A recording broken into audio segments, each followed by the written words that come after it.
Morning. Online classes में आप सभी का हार्दिक स्वागत है। हम अलंकार टॉपिक पढ़ रहे थे और अलंकार टॉपिक के अंतर्गत हमने अनुप्रास अलंकार पढ़ा और अनुप्रास अलंकार के भेदों का अध्ययन किया। अनुप्रास अलंकार के जस्ट 50-70 अलंकार में जो दूसरा भेद है वह है यमक अलंकार। कौन सा अलंकार? यमक अलंकार। अनुप्रास अलंकार में हमने पढ़ा था जहां पर वर्णों की आवृत्ति बार-बार होती है, यानी एक बार एक से अधिक बार आएगा, दो बार आ रहा है, दो से अधिक बार आ रहा है, वहां पर अनुप्रास अलंकार होगा। लेकिन यमक अलंकार में कुछ अलग है। यमक अलंकार में वर्णों की आवृत्ति नहीं होगी बल्कि शब्दों की आवृत्ति होगी। किसकी आवृत्ति होगी? शब्दों की आवृत्ति होगी। काव्य में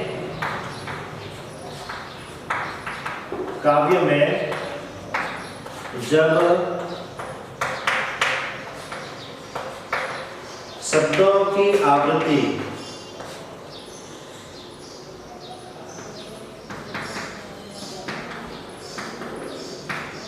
बार-बार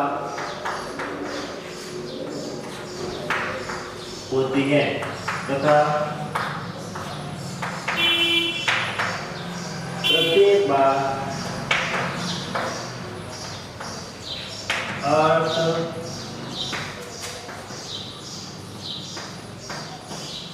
अलग-अलग होता है, उसे यमक अलंकार कहते हैं। वापस ध्यान से देखना। काव्य में जब शब्दों की आवृत्ति बार-बार होती है तथा प्रत्येक बार अर्थ अलग-अलग होता है, उसे यमक अलंकार कहते हैं। किसकी आवृत्ति हो रही है?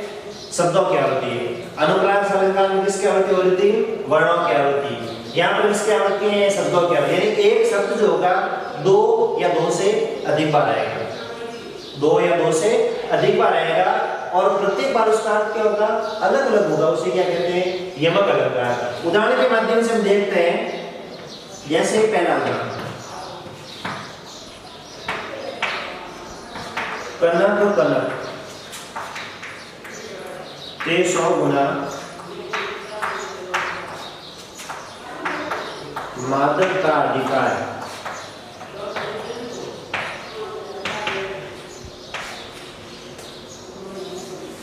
कनक कनक ते 100 गुना मादक का अधिकार है।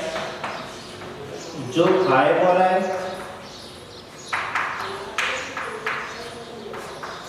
वो पाए हो रहा है।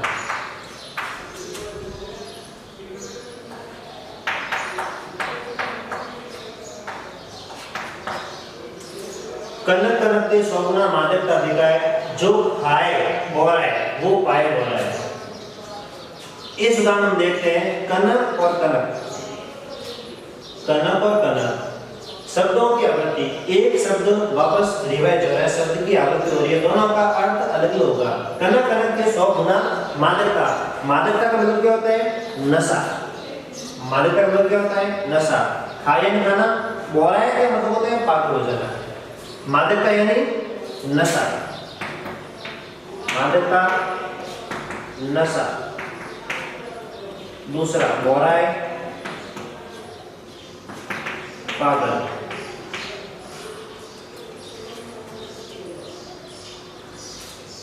यहां पर शब्दों की आवृत्ति हो रही है कनक और कनक। कनक शब्द दो बार आ रहा है, पहली बार और दूसरी बार। कनक कनक के 100, कनक की तुलना में कनक। पहले कनक का मतलब है धतूरा और दूसरे कनक का मतलब है सोना। सोना मतलब नींद नहीं, सोना मतलब गोल्ड। तो यहाँ पर ध्यान से देखना, कनक कनक के 100 गुना मादक का अधिकार है। पहला कनक धतूरा और दूसरा कनक सोना। धतूरे की तुलना में सोने में 100 गुना मादकता अधिक होती है। मादकता मतलब क्या होता है? नशा। धतूरे की तुलना में सोने में 100 गुना नशा अधिक होता है। क्यों? ऐसा क्यों? जो खाए बोरा है, क्योंकि धतूरे को तो खाने के बाद नशा आता है, वो पाए बोरा है, लेकिन सोने को हाथ में लेते ही नशा जाता है। दोनों में वापस अंतर देखना। नशा जो होता है वो ज्यादा किसमें होता है? धतूरे में या सोने में? धतूरा एक नशीला पदार्थ होता है, धतूरा एक नशीला खाद्य पदार्थ होता है जो आपकी जहरीला माना जाता है। तो जो खाए बोल रहे हैं वो पाए। एक को तो खाने के बाद नशा आता है, एक को हाथ में लेते नशा आ जाता है। तो दोनों में से नशा ज्यादा किसमें है? खाने वाले में या फिर हाथ में लेते? हाथ में लेते नशा वह अधिक होता है। तो धतूरे की तुलना में सोने में 100 गुना नशा अधिक बताया गया है। तो यहाँ पर कनक और कनक शब्दों की आवृत्ति हो रही है, दोनों का अलग अलग है, इसलिए यहाँ पर अलंकार कौन सा होगा? यमक अलंकार होगा। तो उपयुक्त वाक्य में कनक शब्द की आवृत्ति हो रही है। धतूरे के संबंध में आपके नशा और सोने के संबंध में नशा। तो धतूरे की तुलना में सोने में 100 गुना मादकता अधिक बताई गई है।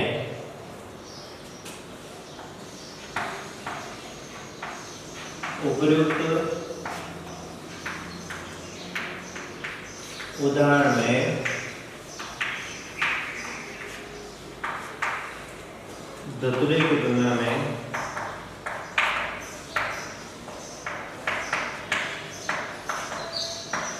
सोने में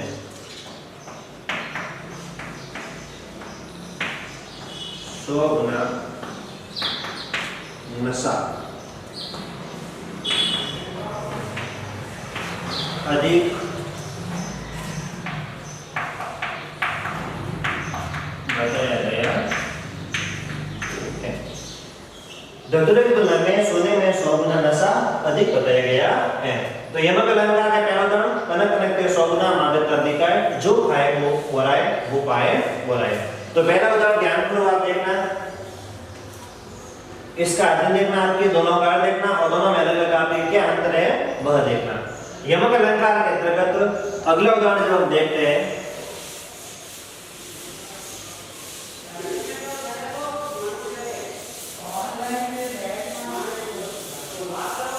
दूसरा उदाहरण है यमक अलंकार के अंतर्गत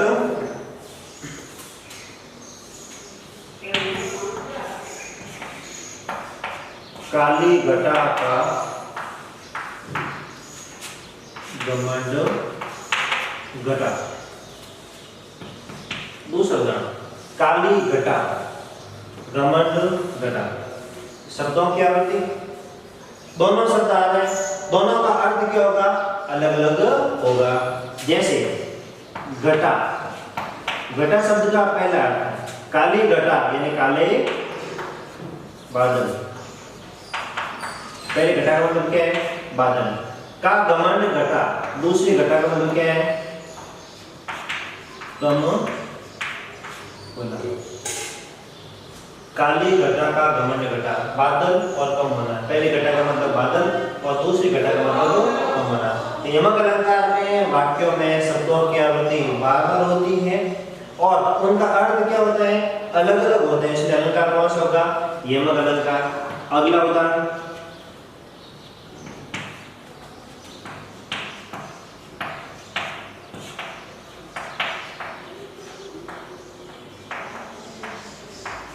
सजना है मुझे सजना के लिए। सजना और सजना शब्द की आवृत्ति, कौन से शब्द की आवृत्ति हो रही है? सजना शब्द की। सजना शब्द का पहला, सजना शब्द का दूसरा। सजना है मुझे सजना के लिए, पहले सजना का मतलब श्रृंगार करना और दूसरे सजना मतलब प्रियतम, जिसके लिए वो श्रृंगार नायिका कर रही है। तो सजना पहले का मतलब है श्रृंगार करना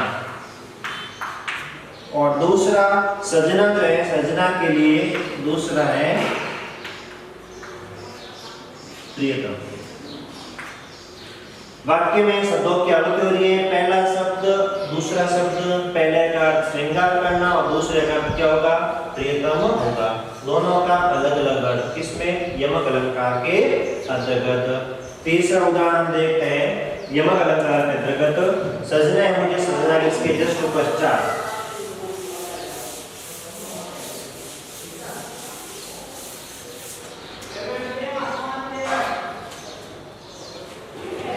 तो लास्ट एग्जाम्पल पढ़ा था उसी के जैसा है।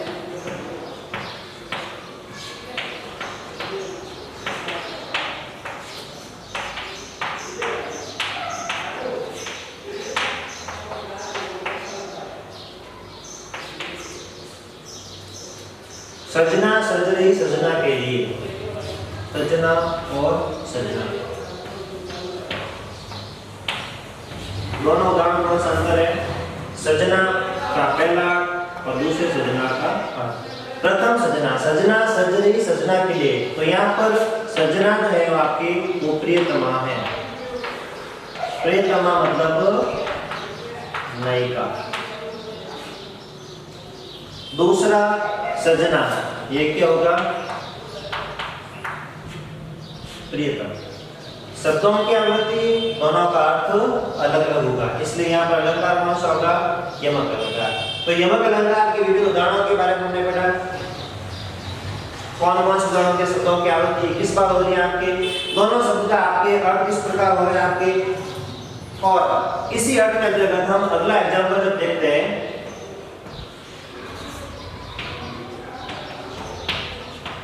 तो पर वारो उर्वशी, तो पर वारो उर्वशी सुन राधिके सुजान, सुन राधिके सुजान, तू मोहन के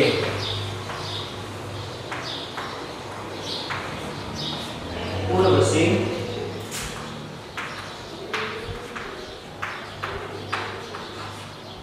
वे उर्वशी समान। तो पर वाला उर्वशी सुन राधिके सुजान, तू मोहन के उर्वशी वे उर्वशी समान। इस उदाहरण में देखना उर्वशी, उर्वशी और उर्वशी, एक शब्द जो है कितनी बार आ रहा है? 3 बार, 1 बार 2 बार 3 बार। इसका उदाहरण का आपके अर्थ भी पढ़ेंगे और तीनों का अलग अलग विभेद बनेंगे। तो पर वाला उर्वशी सुन राधिके सुजान, हे राधिके सुजान, हे चतुर राधिके सुनिए। आप पर मैं देवलोक की अप्सरा उर्वशी, उर्वशी के जो तीनों अर्थ हैं उर्वशी। पहला अर्थ है देवलोक की अप्सरा, उर्वशी का पहला। उर्वशी का दूसरा, तू मोहन की उर्वशी, यानी हृदय में बसी हुई, हृदय में बसी हुई। तीसरा उर्वशी, गले का हार या आभूषण। तो पर वाला उर्वशी सुन राधिके सुजान, तू मोहन की उर्वशी हमें उर्वशी समान। पहले उर्वशी का मतलब देवलोक की अप्सरा, दूसरे उर्वशी का मतलब है हृदय में बसी हुई, और तीसरे उर्वशी का मतलब है गले का हार या आभूषण। वापस सुने स्टार्ट। हे चतुर राधिके जी, आप पर मैं देवलोक की आपके अप्सरा है उर्वशी, उसको भी नमस्कार कर देना चाहता हूँ। तू मोहन की उर्वशी, क्योंकि आप मोहन के यानी श्री कृष्ण के हृदय में बसी हुई है।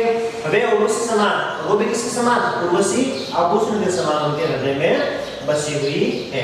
तो यमक अलंकार के अंतर्गत हमने चौथा में पढ़ा, तो पर वाला उर्वशी सुन राधिके सुजान, तू मोहन के उर्वशी वे उर्वशी समान।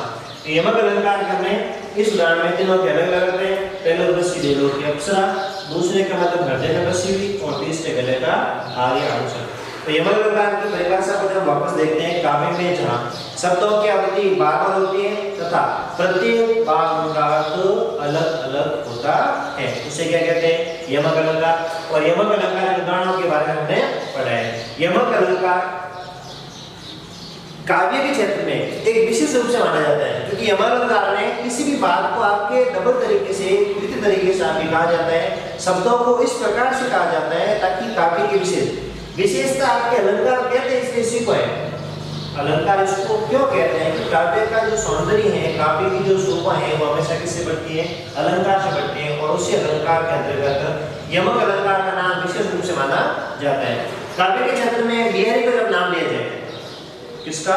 बिहारी का जब नाम लिया जाए, तो उन्होंने यमक अलंकार के बहुत सारे उदाहरणों को काम में लिया है। उन्होंने अधिकतर यमक अलंकार के एग्जाम्पल लिखे हैं। और हम जब चैप्टर जब पढ़ेंगे तो उसमें यमक अलंकार के बहुत से उदाहरण आएंगे, उदाहरणों को वापस हम विस्तार को पढ़ेंगे आपके, लेकिन सामान्य जो परिचय है अलंकार का वह हमें आना जरूरी है कि अलंकार में किस प्रकार का आपके विभाजन किया गया है, किस अलंकार को किस प्रकार से पहचानेंगे, यमक अलंकार का हो चाहे अनुप्रास अलंकार का हो चाहे कोई भी अलंकार है, अलंकारों को हम नाम के अनुसार उदाहरणों के अनुसार उनका क्या क्या अर्थ होगा उन अर्थों के अनुसार हम पढ़ेंगे। तो अभी हमारे अलंकार के अंतर्गत हमने यमक अलंकार पढ़ लिया है। नेक्स्ट क्लास में हम यमक अलंकार के पश्चात श्लेष अलंकार के बारे में बात करेंगे।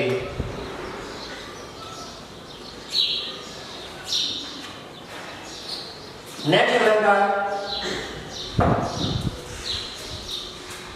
गुड मॉर्निंग, ऑनलाइन क्लासेज में आप सभी का हार्दिक स्वागत है। हम अलंकार टॉपिक पढ़ रहे थे और अलंकार टॉपिक के अंतर्गत हमने यमक अलंकार पढ़ा था और आज हम यमक अलंकार के पश्चात श्लेष अलंकार पढ़ेंगे। श्लेष अलंकार के अंतर्गत नंबर 3 कौन सा अलंकार?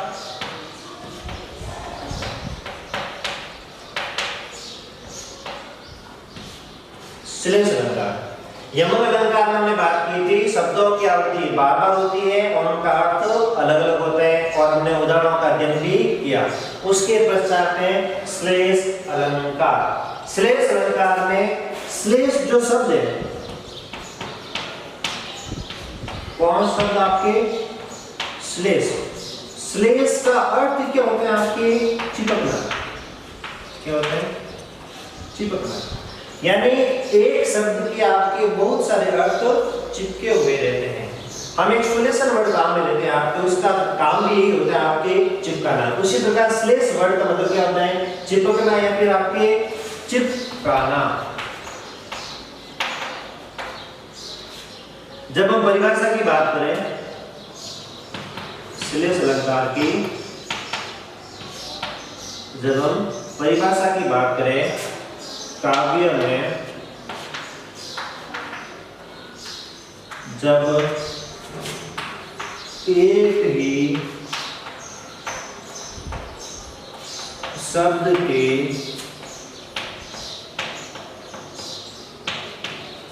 प्रसंग भेद के अनुसार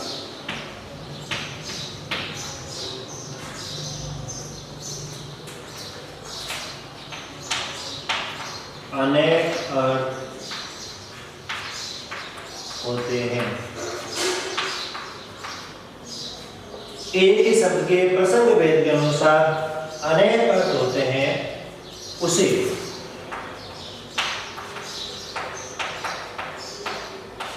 श्लेष अलंकार कहते हैं। शब्द कितने होंगे? एक। प्रसंग भेद। प्रसंग भेद का मतलब होता है जिसके बारे में बात कही जा रही है उसके बारे में उसी के अनुसार उसका अर्थ क्या होगा? अलग अलग होगा। काव्य में जब एक ही शब्द के प्रसंग भेद के अनुसार अनेक अर्थ होते हैं, शब्द कितने होंगे? एक। उसके अर्थ क्या होंगे? अनेक। और किसके अनुसार? प्रसंग भेद के अनुसार। प्रसंग भेद का मतलब ये होता है किसके बारे में बात की जा रही है, जिसका संदर्भ चल रहा है उसी संदर्भ के अनुसार क्या होगा? उसका अर्थ होगा। उदाहरण देखते हैं हम। उदाहरण वही जो हम अभी तक पढ़ते आ रहे हैं। रहीमन पानी राखिए, बिन पानी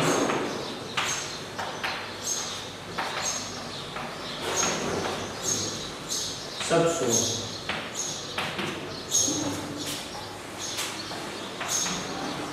पानी गए न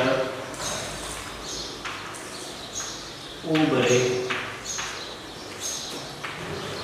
मोती मानस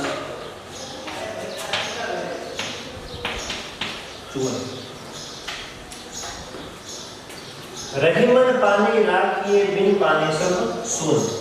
पानी गए न उबरे, मोती मानस चून। रहीम का दोहा है जो श्लेष अलंकार का सबसे बेस्ट उदाहरण है आपके, और यही उदाहरण आपके कॉमनली आपके सभी एग्जाम्स में भी आते हैं, आपके कॉमन उदाहरण है, और समझाने के तौर पर भी आपके सबसे आसान सा उदाहरण है आपकी वही है। और सार गर्भित अगर उदाहरण कहा जाए, इसमें आपके सार सबसे अधिक है, इसमें प्रसंग की बात हमें आसानी से समझ में आ रही है। वह उदाहरण जो है अधीन का है कौन से अलंकार का? आपके श्लेष अलंकार का। श्लेष अलंकार में रहीमन पानी राखी बिन पानी सब सून, पानी गए न उबरे मोती मानस चून। यहाँ पर जो पानी शब्द है, कौन सा? पानी शब्द, उसके आपके अनेक अर्थ हैं। अगर मोती के संदर्भ में, किसके संदर्भ में? मोती के संदर्भ में पानी का अलग अर्थ है, मानस के संदर्भ में पानी का अलग अर्थ है, और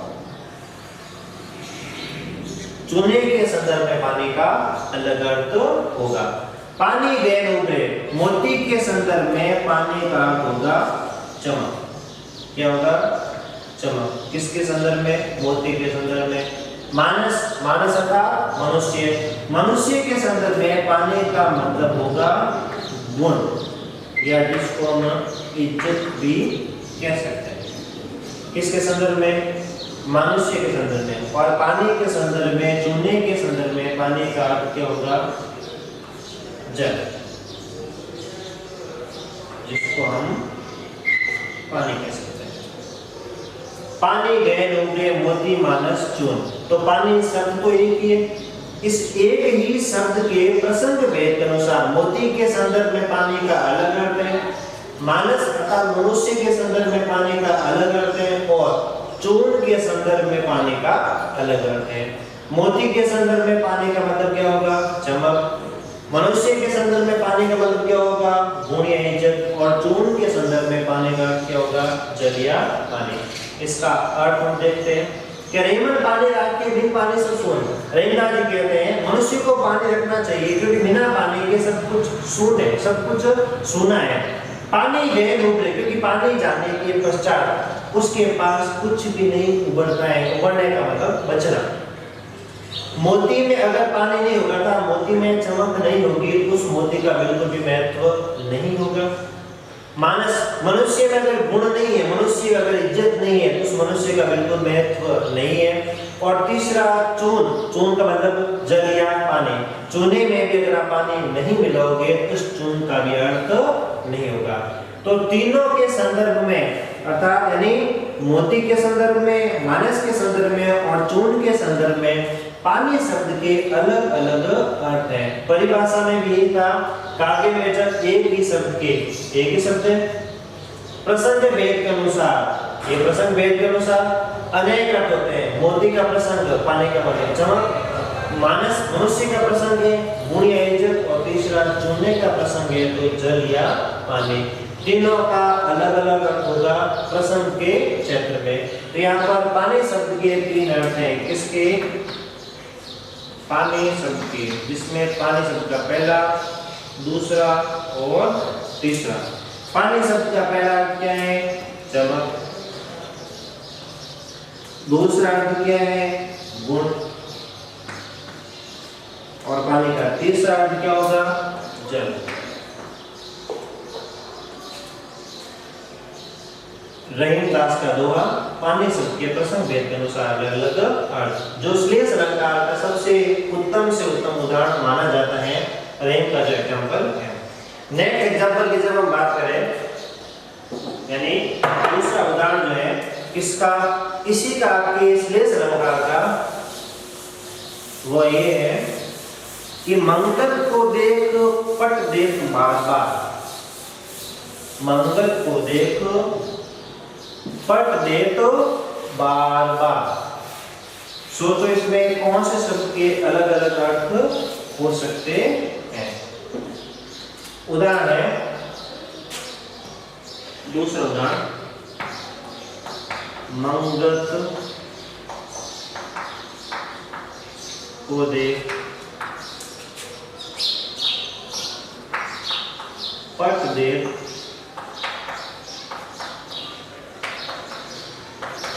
बार बार। मंगल को देख पट देख बार बार। इस उदाहरण में मंगत शब्द का क्या होता है? मंगत शब्द का मंगत का मतलब है मांगने वाला, जिसको मंगता कहते हैं, अपनी भाषा में कहते हैं। इस उदाहरण में जो पट शब्द है, कौन सा शब्द आपके पट शब्द है, उसके दो अर्थ हैं। पट शब्द के दो अर्थ हैं। मंगत को देख पट देख बार बार। अब दो अर्थ कैसे होंगे? क्या पट शब्द का पहला अर्थ जो है वो होगा दरवाजा। क्या होगा? दरवाजा। एक महानुभव है जो जैसे ही मंगत यानी मांगने वाले को देखते हैं तो घर का दरवाजा क्या कर देते हैं? बंद कर देते हैं। तो मंगत को देख पट देख बार बार। पट का पहला अर्थ क्या है? दरवाजा। और पट का दूसरा अर्थ जो है वो क्या है? वस्त्र। और एक दूसरे महानुभव है जो जैसे ही मंगत को देखते हैं तो पट देख बार बार, यानी दूसरे पट का मतलब क्या होगा? आपके वस्त्र। पट एक ही है, एक के संदर्भ में दरवाजा है और दूसरे का अर्थ क्या होगा? वस्त्र होगा। दोनों का अलग अलग अर्थ होगा। एक ही शब्द है पट, दोनों के अर्थ क्या है? अलग अलग। वहां पर अलंकार कौन सा होगा? श्लेष अलंकार होगा। सेंटेंस को ध्यान से देखना, कौन से सेंटेंस का क्या अर्थ होगा कि इस तरीके से आपकी बात की जाएगी। तो श्लेष अलंकार के अंदर हम दूसरा उदाहरण था आपकी मंगत को देख पट देख बार बार। पट शब्द के दो अर्थ हैं, पहला है दरवाजा और दूसरा है वस्त्र। यहाँ पर कंफ्यूज मत होना कि यहाँ पर बार बार शब्द आ रहे हैं, वर्णों की आवृत्ति हो रही है। वर्णों की आवृत्ति मैंने कहा था अनुप्रास अलंकार में। कौन सा अलंकार में? अनुप्रास अलंकार में प्रत्येक जगह वर्णों की आवृत्ति होती है। तो काव्य में सभी जगह अनुप्रास अलंकार का प्रयोग होगा, लेकिन कौन सा अलंकार विशेष है हमें उसके बारे में बात करनी है। तो आज हमने श्लेष अलंकार के बारे में बात की है। किसके बारे में? आपके श्लेष अलंकार के बारे में बात की।